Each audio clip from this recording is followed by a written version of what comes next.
అంటే least budget అంటే basic model ఎంత అమౌంట్ నుంచి నేను మీకు ఇందాక చెప్పిన బడ్జెట్ యావరేజ్గా 20 lakhs యావరేజ్, దానికి జిఎస్టీ అన్నీ కలిపి ప్లస్ ఇంకేమన్నా అడిషనల్ ఛార్జెస్ మిస్లీనియస్ కానీ అన్నీ కలిపి 25 lakhs మినిమం ఉంటుందండి. మాక్సిమం 1 crore 2 crores కూడా చేస్తాం మేము. అయితే 25 lakhs అంత అమౌంట్ ఉంటుందా అంటే ఎస్, మనం తీసుకొని టర్న్కి ప్రాజెక్ట్స్లో ఎట్లా ఉంటుందంటే మెయిన్ అడ్వాంటేజ్ అన్నీ వచ్చేస్తాయి మీకు.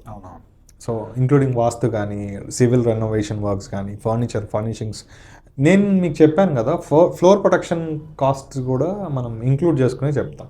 ప్రతి వర్క్ ఎక్కడ జరిగినా కూడా మనం ప్రతి సైట్లో చేసిన ప్రతి వర్క్ కూడా ఫ్లోర్ ప్రొటెక్షన్ యూస్ చేస్తాం. సో దాట్ చెప్పాను మీకు ఇందాక, డబల్ వర్టిఫైడ్ టైల్స్ ఏవైతే ఉన్నాయో మనం అందరూ బిల్డర్స్ యూస్ చేయరు కొంతమంది. ఎందుకంటే బికాస్ నేను చూసినంతవరకు ఇప్పుడు అన్నీ కూడా ఎక్కువ కమర్షియల్ షాపింగ్ మాల్స్ వాటిలోనే యూస్ చేస్తున్నారు. అండ్ హాస్పిటల్స్ కూడా ఇది చాలా ఇంపార్టెంట్ పాయింట్. మేము జస్ట్ రెసిడెన్షియలే కాదు, ఎక్కువ హాస్పిటల్ వర్క్స్ కూడా చేస్తూ ఉంటాను. నేను చాలామందికి గోస్ట్గా వర్క్ చేశానండి. అంటే చాలామంది అడుగుతారు మీరు ఎక్కువ కనిపించరు ఎక్కడ అని. ఎస్, నేను మీలాగా ఒకళ్ళు ఉన్నారు ఆర్కిటెక్ట్, మీ పేరే ఉంటుంది, మీ బ్రాండే ఉంటుంది. సమ్ కంపెనీ పెట్టుకుంటారు, సమ్ స్టూడియో అంటారు, మీ బ్రాండే వెళ్తుంది. నాకేం పెద్ద డిఫరెన్స్ ఏమి ఉండదు. బికాస్ ప్రాజెక్ట్ మీ దగ్గర నుంచి వచ్చినా నా దగ్గర నుంచి వచ్చినా కూడా నాకు సేమే కదా. నాకు మహా అయితే కాస్ట్ వేరియేషన్ ఒక 50,000 నుంచి ఒక 1 lakh డిఫరెన్స్ ఉంటుంది. కస్టమర్ డైరెక్ట్గా వస్తే ఒక 1 lakh పెరుగుతుంది, లేకపోతే నాకు ఆర్కిటెక్ట్ నుంచి వచ్చిన ఒక 1-2 lakhs డిఫరెన్స్ ఉంటుంది. సో 99% మేము వర్క్ చేసేంత గోస్ట్గానే వర్క్ చేస్తాం కాబట్టి వాళ్ళ పేరే ఉంటుంది, మాది ఎగ్జిక్యూషన్లో ఉంటుంది కాబట్టి. ఇంకా వీటిని పిఎంసీ అంటారు, ప్రాజెక్ట్ మేనేజ్మెంట్ కాంట్రాక్ట్ వర్క్స్ అని. మేము ఎక్కువ పిఎంసీస్ చేస్తాం అనమాట.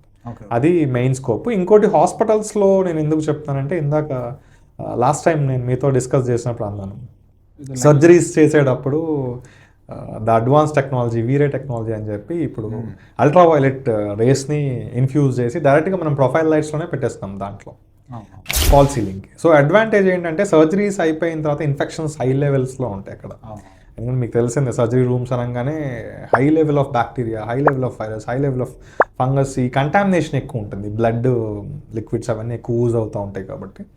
సో అది క్లీన్ చేసినా కూడా డిస్ఇన్ఫెక్టెంట్ కింద మనం అల్ట్రావైలెంట్ రేస్ కనుక పంపించి చేయకపోతే అక్కడ క్లీన్ ఎన్విరాన్మెంట్ ఉండదు. అఫ్కోర్స్ వాళ్ళన్నీ స్టెయిన్లెస్ స్టీలే వాడతారు, కింద ఫ్లోరింగ్ కూడా చాలా వినైల్ ఫ్లోరింగ్, చాలా టాప్ ఎండే వాడతారు. మేము రీసెంట్గా చేసిన ఎగ్జిక్యూషన్స్ కూడా ఇంక్లూడింగ్ సివిల్ అండ్ రెనోవేషన్స్లో చేసినవి కూడా ఆ లైట్స్ నాకు చాలా నచ్చినాయి అండి. I felt very happy. ఎందుకంటే అవి అల్ట్రావైలెట్ రేస్ డిఫాల్ట్ పెట్టేసాం మేము. సో దానివల్ల డాక్టర్ గారు కూడా చాలా హ్యాపీ ఫీల్ అయ్యారు.